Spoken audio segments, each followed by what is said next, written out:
The critics reviewed Wicked. Or are we calling it Wicked Part 1? Either way, it's time for us to roast the critics.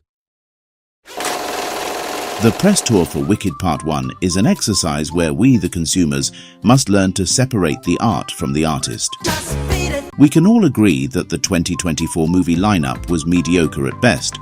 Tentpole films have been few and far between, and 2025 is going to be much worse.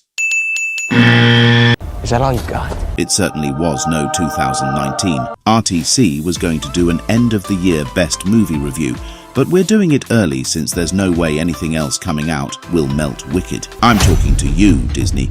Yes, folks, Wicked Part 1 is easily the best film of the year, and that's saying a lot because this was a Deadpool year. It's even the best non-superhero epic experience since Titanic, or maybe Gladiator. But let's see what the critics have to say. Rotten Tomatoes shows us that audiences came through and awarded this modern masterpiece 95%, and 88% of critics gave it a fresh score, which leaves only 15% of Wicked's viewers as heartless and brainless, but they sure have courage for admitting their distaste. However, it's the stupid kind of courage, like when your drunk roommate pesters you to dare him to crawl into the oven. Of the forest.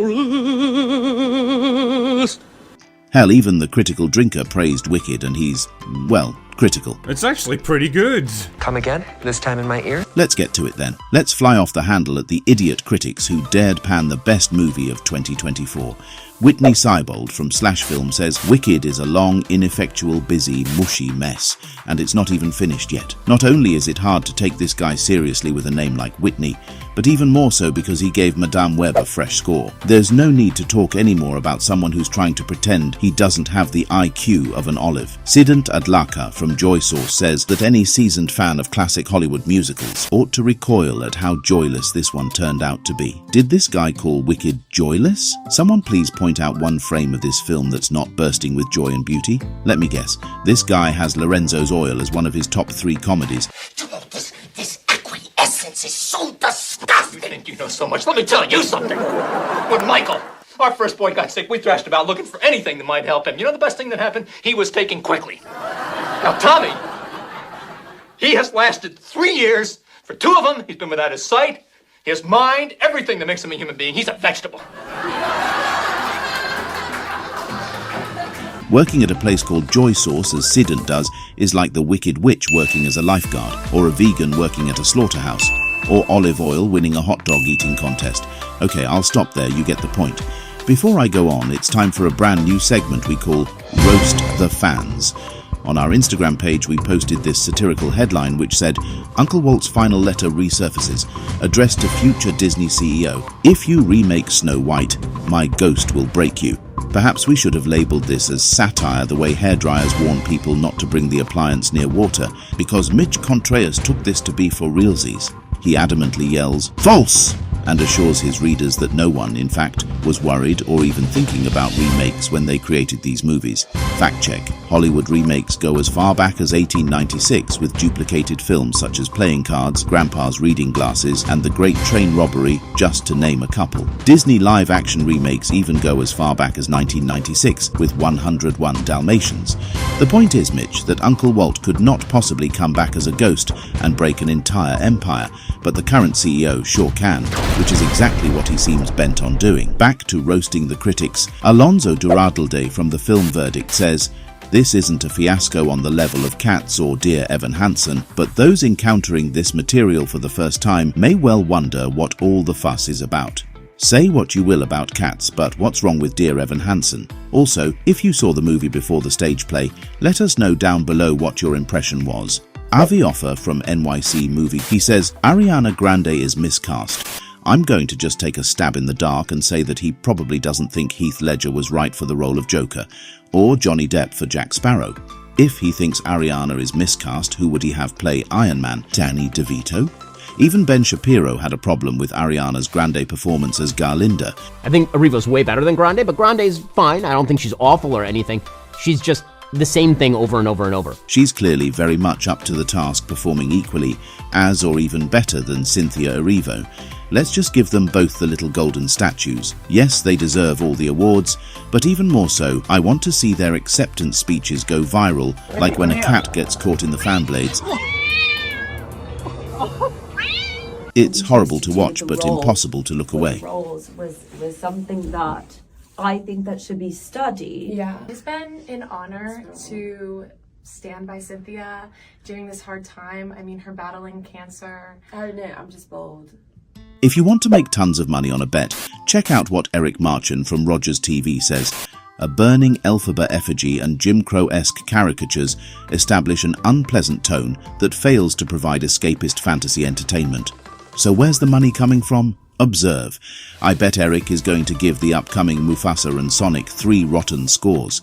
How do I know? A glance at this man's reviews over the past year shows that he is waging a war against mainstream Hollywood films. He gave rotten scores to every event movie, including Bad Boys, Ride or Die, Inside Out 2, Twisters, Deadpool and Wolverine, Alien, Romulus, The Wild Robot, and Gladiator 2. If I'm right about Mufasa and Sonic 3, then bet your friends that Eric Marchand will give any anticipated movie in 2025 a low score. Jump on it quick, because there's not going to be many chances next year. I don't even need to roast this next critic, as he basically does it himself with his stupid opinion about Wicked. In fact, if you want to try your hand at roasting him, then by all means, leave your roast below. Frank Switek from One Guy's Opinion says, more exhausting than magical, a lumbering, cluttered, preachy prequel to Baum's book and Fleming's movie, and John Chu's version of it is as visually unattractive as it is narratively and musically clunky. He's so wrong he'd have better luck convincing Air Force pilots that clouds are made of angel piss. Jonathan Itkonen from Toysto is just as daft. He says, I can't help but think what it would look like in the hands of a truly visual maximalist filmmaker, like Ang Lee, the director who butchered The Life of Pi and the Hulk with his preference of colours over story. Jonathan continues, this workmanlike slavish adaptation is here to replay the hits and nothing more. Director Jon M did not simply play the hits, that would just require making a cover of the musical soundtrack. No, he expanded the first part of the play into nearly 2.5 hours. There is a lot of fleshing out of the story here, expanding on details the play couldn't possibly emphasize. We'll get back to roasting the critics. But first, did you know we have a Patreon? If you want to be a part of exposing shills and unqualified critics, become a patron to help us continue on and grow.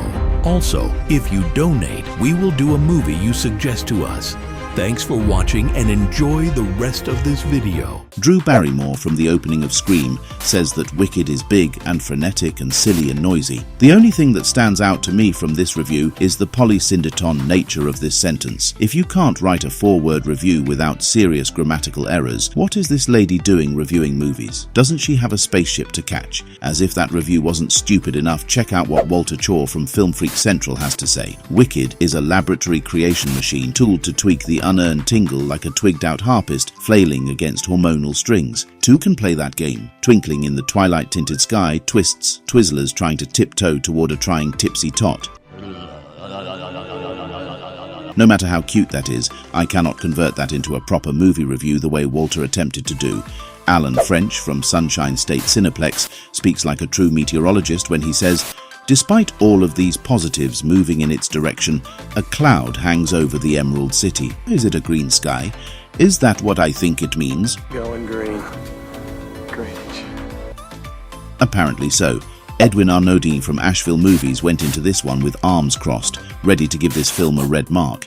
He says, at least it's better than the stage musical. Then why watch the movie, numbnuts? If you didn't like reading The Great Gatsby in high school, don't expect the movie to win you over. Amy Nicholson from Film Week, KPCC NPR Los Angeles, says, drags and drags and drags. I was just staring at the costumes and saying, can this end? Funny, that's what the rest of us say about the Oscars red carpet show. And now it's time for the most honest review of Wicked. This week, that honour goes to Sean Chandler from Sean Chandler Talks About. He says, as someone who wasn't looking forward to this film at all, I found it to be an absolutely magnetic production. Not since Harry Potter has a film created such an immersive fantasy world to explore. Tell us what your favorite Wicked song is down in the comments. Have a movie request for us? Consider becoming a patron, and we'll accept your suggestion as a thank you.